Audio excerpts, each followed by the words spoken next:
د مصر تاریخي اهرامونه څه ډول جوړ شوي دي؟ د افغان ساینس یوټیوب چینل درنو کتونکو، که غواړئ چې له اسلامي، ساینسي، علمي، تحقیقاتي، انجینري، ادبي او نورو جالبو معلوماتو څخه خبر شئ، د افغان ساینس یوټیوب چینل سره پاتې شئ او د مهربانۍ له مخې زموږ چینل سبسکرایب او ویډیوګانې مو له خپلو ملګرو سره شریکې کړئ. د مصر اهرامونه څه ډول جوړ شوي دي؟ هغه پوښتنه چې هر ذهن یې د ځواب غوښتونکی دی.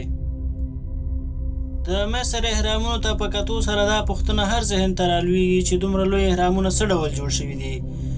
خو د دې اهرامونو د جوړښت د څرنګوالي په هکله زیات نظریات او ځوابونه وجود لري.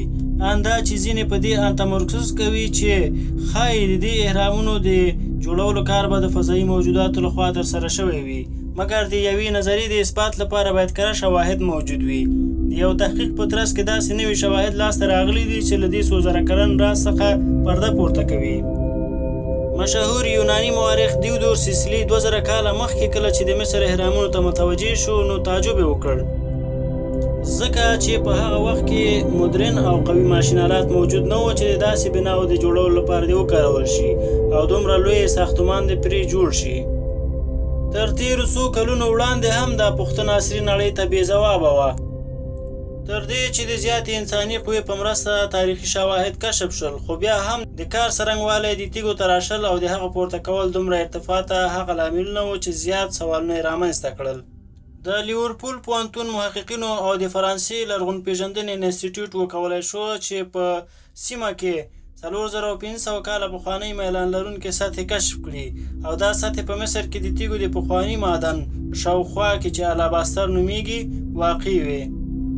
د څېړنیز ګروپ په وینا دغه پخوانۍ سطحې د دې نظریې د اثبات لپاره په کار یوړل شوې او وویل شول چې د دې میلان لرونکو سطحو په واسطه غټې او د 100 ټنو وزن لرونکې تیږې په لسګونو متره ارتفاع ته پورته کړل شوي دي.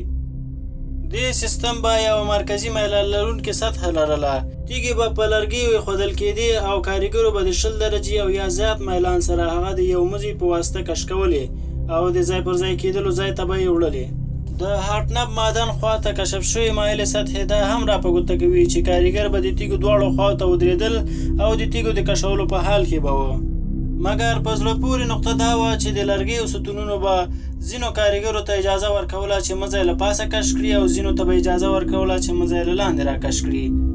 د تحقیقاتي ټیم سرپرست وایي د دې سیستم نمونه او یا شباهت د دنیا په هیڅ نقطه کې نه دی لیدل شوی. د ترسره شویو څېړنو له مخې د خوفو د 2 خطي لیکنو او سامان پیدا کېدل دا څرګندوي چې د دې سیستم لرغونوالی د خوفو حکومت ته رسیږي. خوفو د لرغوني مصر دوهم فرعون او د جیزه هرم جوړونکی دی. د جیزه لوی هرم د نږدې 2 میلیونه ډبرینو بلاکونو څخه چې هر یو یې له 2 ټنو څخه زیات وزن لرونکی دی جوړ شوی دی. لوی هرم یا د جیزه هرم د نړۍ له وګونو عجایبو څخه دی او ممکن د دنیا مشهورترینه لرغونې بنا وي. دا هرم د جیزه په منطقه کې واقع دی. د مصر د اهرامونو د جوړولو د هدف په هکله ډیر زیات نظریات وجود لري، مګر تر ټولو باوري دا ده چې دا د هغې دورې د پادشاهانو مقبره وه. ځینې تاریخ پوهان وایي د هرم د جوړولو کارونه په غلامانو باندې په اجباري توګه ترسره شوي دي، مګر ځینې نور بیا وایي چې ټول کاریګر د هغو د مهارتونو په اساس ګمارل شوي وو او د هغوی مزدوري په وخت ورکول کېدله. خو د دې دواړو نظریو ترمنځ جالبه نظریه دا ده چې د مصر خلکو په اعتقادي توګه د اهرام د جوړولو په کار کې برخه اخیستله او هغه یې د فرعون ابدي برجل ګاڼه. که څه هم تر یو حده څېړنې ترسره شوي دي، مګر اوس هم زیات سوالونه ناحل پاتې دي، خو معلومیږي چې په دې بنا زیات وخت او زیات مالي لګښت راغلی و.